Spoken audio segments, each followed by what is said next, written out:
ഇന്നിവിടെ ഉത്സാഹം ഉത്സാഹം പള്ളിപ്പെരുന്നാൾ പോലെ അമ്പലത്തിലുണ്ടാവല്ലോ ഉത്സാഹം ഉത്സവം. സന്ദീപ് വാര്യർ ഏതുവരെ പോകുമെന്ന് നോക്കാം. സന്ദീപ് വാര്യർ ഏതുവരെ പോകുമെന്ന് നോക്കാം. സന്ദീപ് വാര്യർ ചീള് കേസാണ്. സന്ദീപ് വാര്യർ ഒന്നുമല്ലാത്തവനാണ്.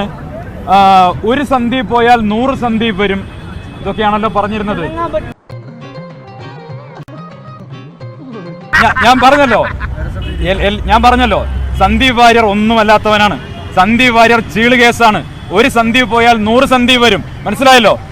ഒരു കൈവതം ഇതൊക്കെ മറക്കാതിരിക്കാൻ ഞാനൊന്നങ്ങോട്ട് തന്നാലോ? വേണ്ട. ഇതിന്റെ ഉത്തരവാദിത്തം, ഈ പരാജയത്തിന്റെ ഉത്തരവാദിത്തം കെ സുരേന്ദ്രനാണ്.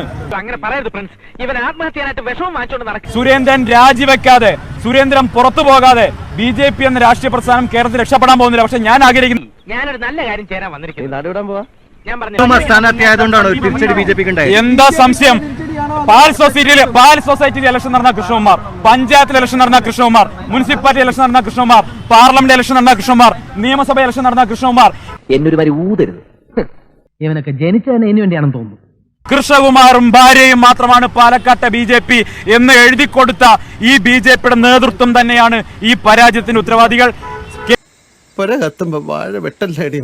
കെ സുരേന്ദ്രനെയും അദ്ദേഹത്തിന്റെ സംഘാംഗങ്ങളെയും മാരാർജി വന്ന് അടിച്ച് പുറത്താക്കി ചാണകവെള്ളം തെളിച്ച് ശുദ്ധീകരിക്കാതെ ആ പാർട്ടി കേരളത്തിൽ